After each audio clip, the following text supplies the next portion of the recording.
Welcome to the Deconstructionist Deep Dive. The podcast that doesn't just accept the story.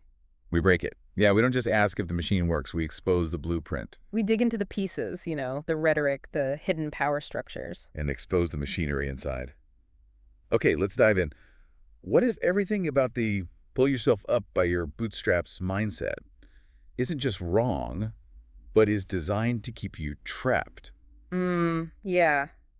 That's the question, isn't it? That's the antagonistic core we're really attacking today. We're pulling apart this whole narrative, this hustle culture thing. And we're not treating it like advice. Not at all. No, definitely not. We're treating it as an ideology, something to be critically examined. Right. And we've got, well, a lot of material here looking at how it works, the language, the power plays, the historical contradictions packed into this dogma. The dogma that basically tells you to grind constantly, keep quiet about how much it hurts, and just suffer alone. Exactly.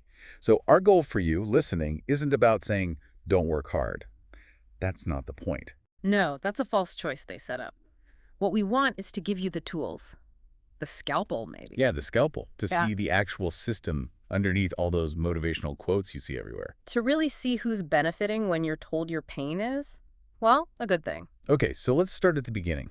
Like any ideology, it's built on some core assumptions, foundational beliefs, sometimes lies. Let's call them axioms. The axioms of the lone warrior. Okay, section 1, the foundational lies, axioms of the lone warrior. So the first one, and this one feels really psychologically deep, it's what the critique calls the metaphysics of struggle. Metaphysics of struggle. It's the core belief about how you're supposed to view effort, pain, frustration, all of it. And the core lie here, it seems, is that the hard route, like actual suffering, sacrifice, isn't just a path, but the only path. The morally superior path to getting what you want financially or even like meaning in life. Exactly. It forces this connection. Suffering equals success. Pain equals virtue. Which is incredibly convenient, isn't it? If you're struggling right now, the ideology tells you, good. That's proof you're doing it right. Right.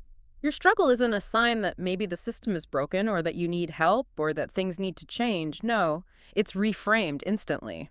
It becomes a sign of your inherent virtue, your dedication. You're on the path because it hurts. And that's how you get recruited into, well, accepting things that maybe you shouldn't. You start thinking the pain itself is valuable. You stop asking why it has to be so painful. Yeah. You just feel validated by the difficulty. And that locks you right into the next foundation, the tyranny of static reality. Reality. Always presented as this solid, unchangeable thing. Exactly. Reality is framed as objective fact. What is? And your job, according to this mindset, is just to submit to it. Now. And God forbid you suggest things could be different. Oh, absolutely not. If you talk about what could be, you're dismissed. You're naive, an idealist, impractical, get real. So the only acceptable change is personal change. Adapt yourself to fit the reality. Precisely. It shuts down any possibility of systemic change, of questioning the status quo itself, because reality is fixed. And who defines that reality? Well, isn't that the question? Usually it's the people who benefit most from keeping things exactly as they are. Convenient. Yeah. Okay, so you have this fixed reality, and within that, the third lie.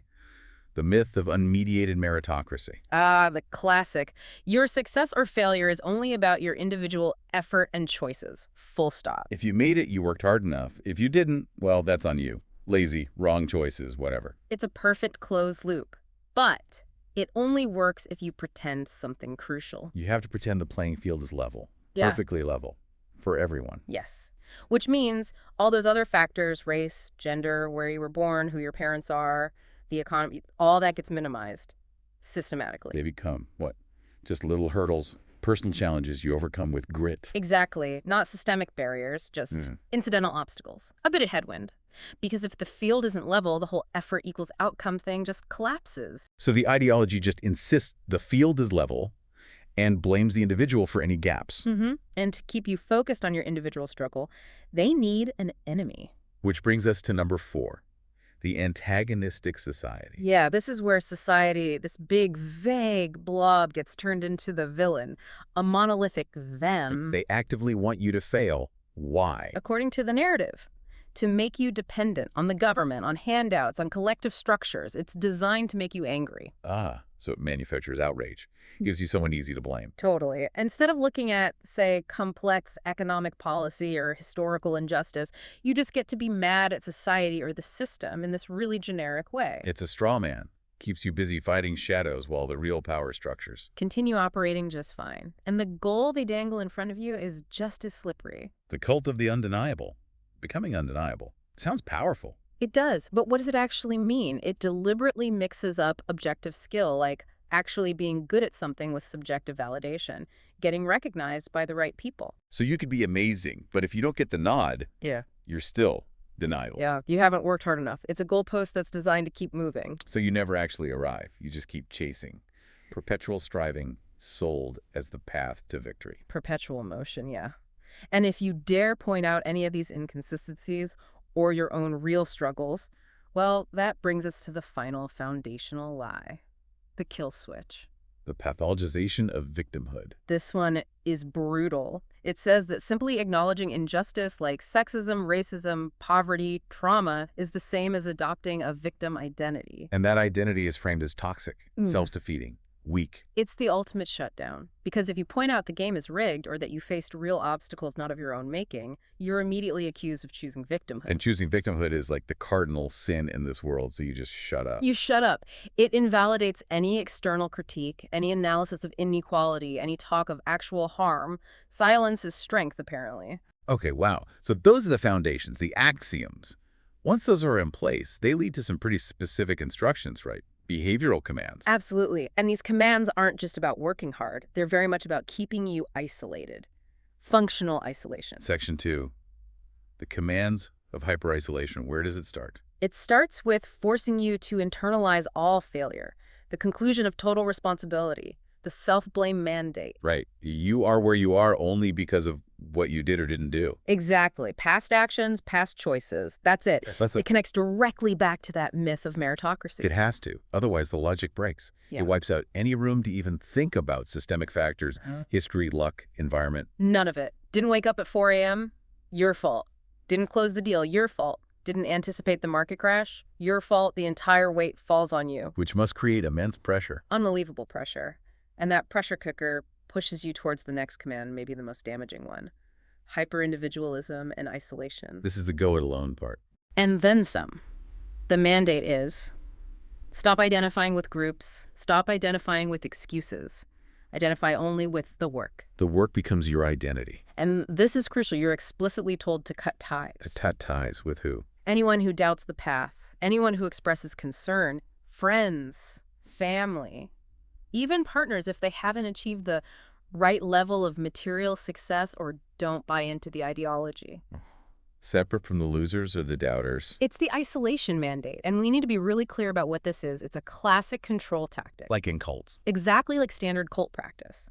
Sever outside ties, eliminate external perspectives, remove sources of validation that aren't the leader or the ideology. So you lose context. Yeah. You can't check your reality against anyone else's. Right. Your pain, your exhaustion, it feels unique to you, must be your fault. You're less likely to see patterns, less likely to connect with others feeling the same way, less likely to organize or push back. Trapped. Okay, what else are you commanded not to do? You're commanded not to think too much. The command against deliberation. Framed as avoiding paralysis by analysis. Sounds practical. It sounds practical. Stop thinking, start doing, execute, move fast and break things. We hear that everywhere. But think about the implication. If you're always executing, always doing, when do you ever stop to evaluate the goal? You don't. You don't question if the destination is worth reaching or if the system you're participating in is actually good. Never. It prevents critical evaluation of the ideology itself. You become this perfect, efficient cog in the machine, running furiously without asking why. Just keep running. And the final command seems to be about embracing the pain itself. The command of selective masochism. This is where suffering becomes almost performative, a fetish. Like the cold showers, the 5 a.m. wake-ups, the extreme diets, even when they aren't strictly necessary for the task. Exactly. You're told to actively seek discomfort, inconvenience. Why? To build discipline. Discipline as an end in itself, not a means to an end. Right. And the critique here is that this fetishization of suffering makes self-punishment seem virtuous. But look at the function. If you're trained to embrace discomfort as character building, Then you're perfectly primed to accept exploitation. Long hours, low pay, terrible conditions. That's not exploitation anymore. it's just another test of your character, another chance to prove your discipline. You won't complain. You'll thank them for the opportunity to suffer. Precisely, you become grateful for the grind. Okay, so the commands are harsh. Isolation, total self-blame, constant action without thought, embracing pain. How does this get sold? How do they make this appealing? Yeah, that's the core question. How does the rhetorical engine work? What buttons are they pushing? Section 3. The rhetorical engine, how the illusion is built, what are the emotional levers? Okay, the analysis points to a few key ones. First up, nostalgic anger.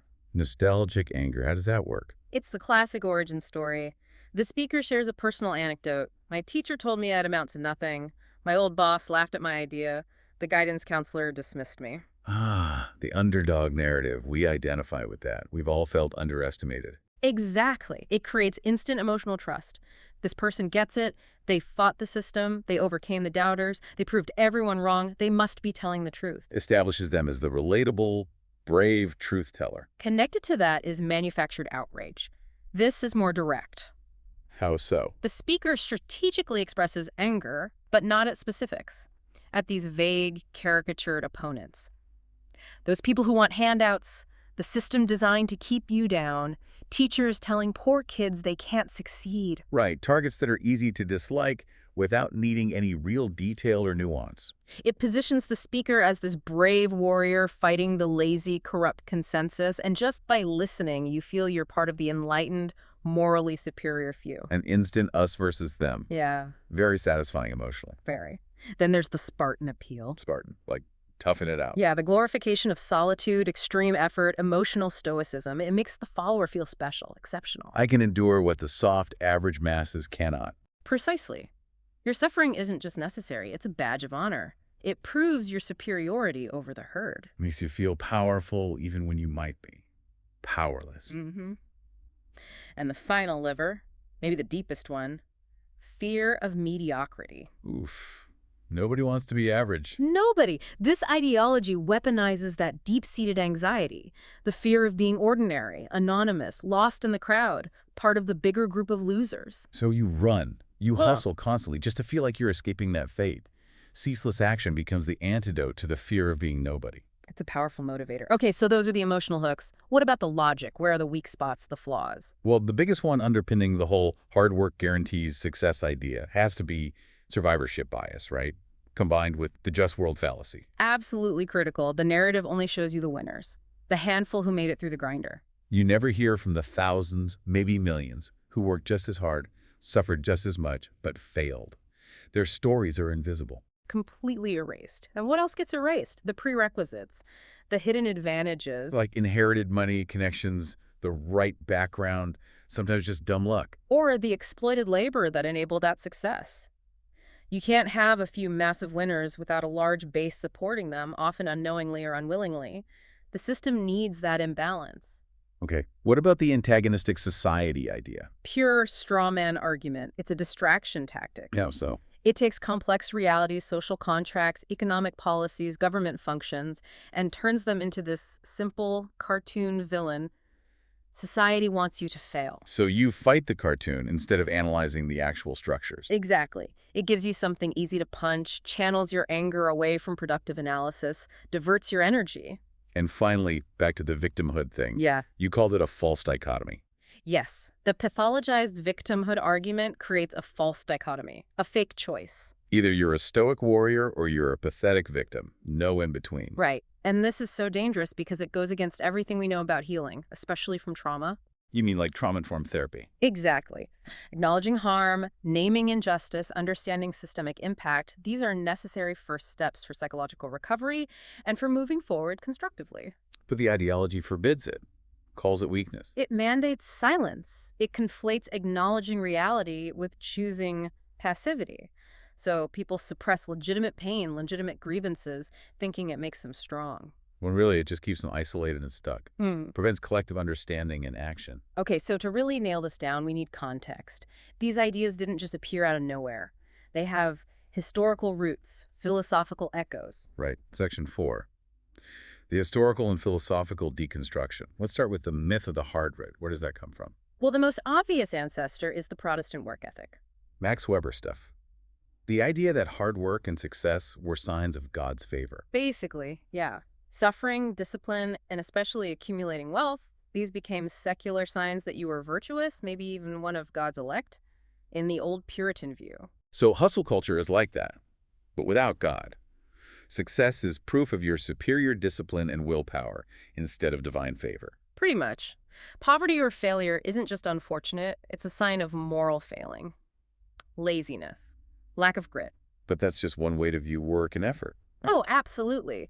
Contrast that relentless striving with something like the Taoist concept of wu wei, Effortless action. or action that doesn't force. Achieving results through flow, alignment, deep understanding, not just brute willpower and friction. Or even the Buddhist middle way. Yeah. Warning against extremes on either side, extreme asceticism or extreme indulgence. This hustle thing is definitely an extreme. It is. And a Foucaultian lens here is really revealing. Foucault. Power and self-discipline. Exactly. Foucault talked about how modern power doesn't always need to oppress overtly. It works by getting individuals to internalize the rules, to police themselves. So this ideology trains you to punish yourself long hours, sacrifice, discomfort, making you a perfectly productive, self-disciplining subject for the system. You become your own warden. Cheaper for the bosses, right? Definitely. Okay, what about challenging that static reality idea? The "this is just how things are" mentality. The historical mirror there is old-school Hobbesian realism. Life is nasty, brutish, and short. It's a dog-eat-dog world, zero-sum game. Accept it. Sounds pretty bleak. Completely. Completely. But history shows us that progress doesn't come from accepting what is. It comes from idealism, from envisioning what could be. People rejecting the status quo, dreamers, activists. Thinkers like Ernst Bloch and his principle of hope arguing that hope isn't just wishful thinking.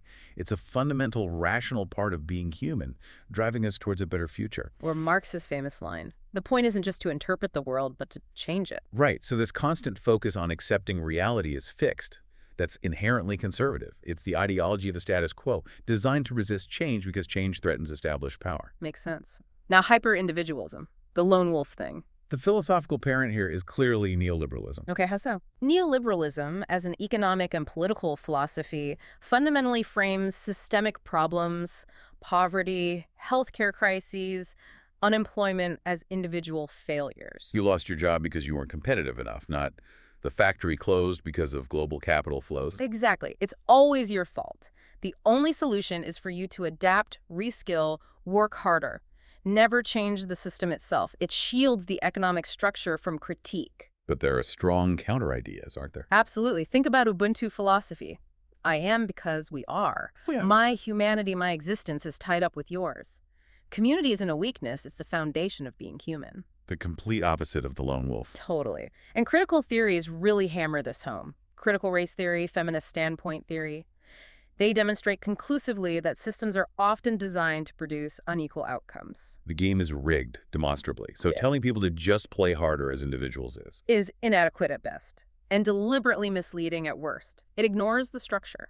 Okay, finally, let's trace the roots of demonizing acknowledgement that don't be a victim rhetoric. The historical parallels here are pretty chilling. The critique connects it directly to slaveholder rhetoric. Oh. Think about how slave owners and their allies dismissed abolitionists and the enslaved people seeking freedom.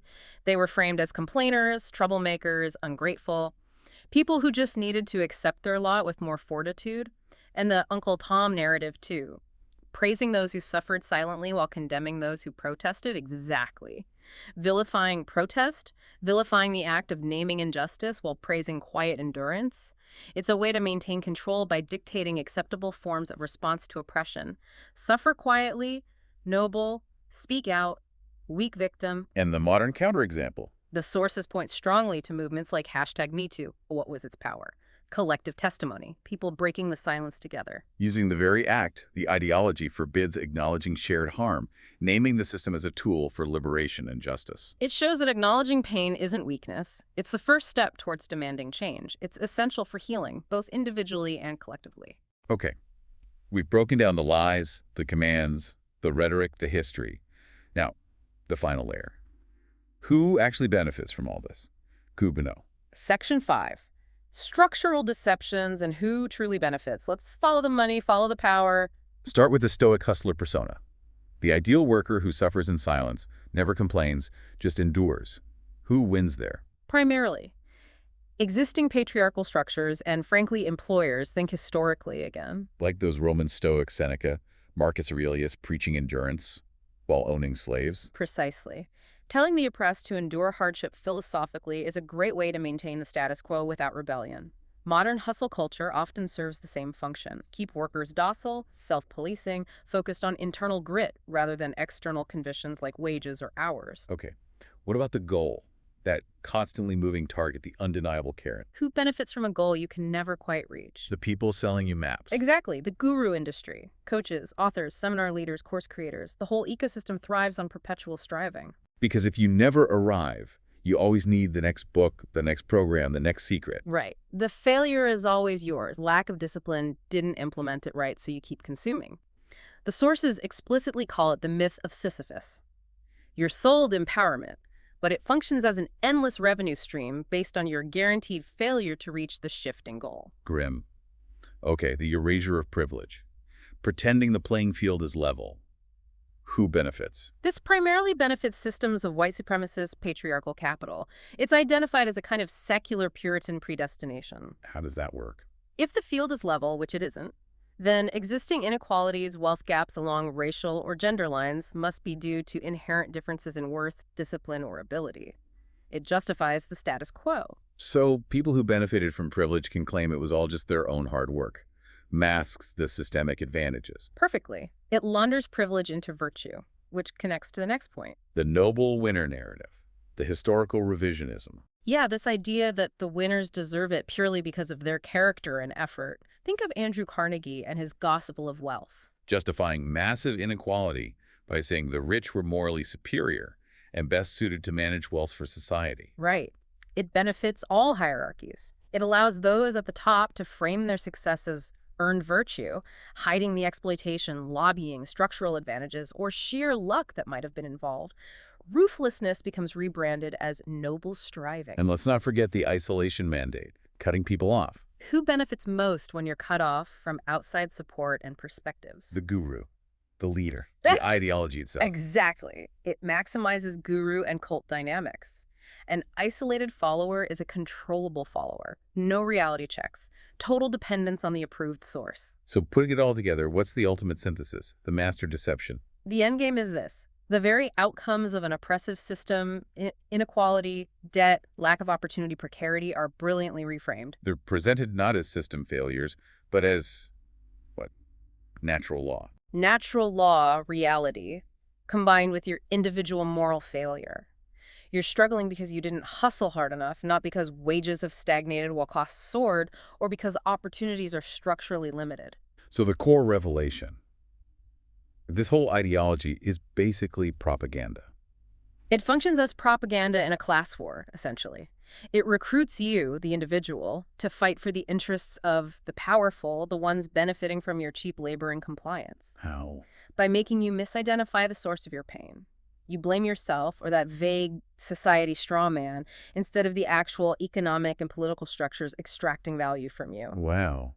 So it takes the prison walls. The economic constraints, the social barriers, the lack of safety nets, and disguises them as the natural landscape. It reframes the prison as just the way the world is. And tells you to be proud of how hard you run against those walls. Be grateful for the opportunity to prove your grit against them. So the counter-narrative here isn't be lazy. Absolutely not. The critique is not against discipline or focus or hard work in itself. Those can be valuable. It's against the ideological weaponization of those traits, using them as tools of control and exploitation. Yes.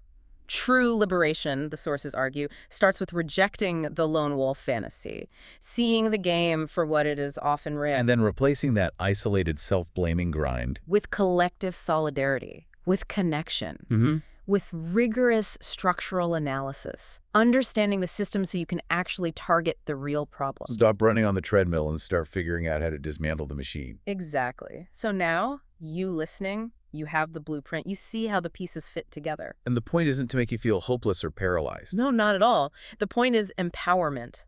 To help you redirect your energy, your effort, to target the actual systems of control, not just constantly whip yourself for perceived moral failures or lack of discipline. And that's our deep dive for this week. Remember, the most dangerous illusion is the one you don't know you're in. But now you know. So here's our question for you. So we've torn apart the hustle culture gospel. Now the real question is, what is the one story about success and struggle that you've been telling yourself that you're ready to put on the chopping block? Let us know in the comments. Question the narrative. Deconstruct the dogma. See the system. We'll see you next time. Stay skeptical.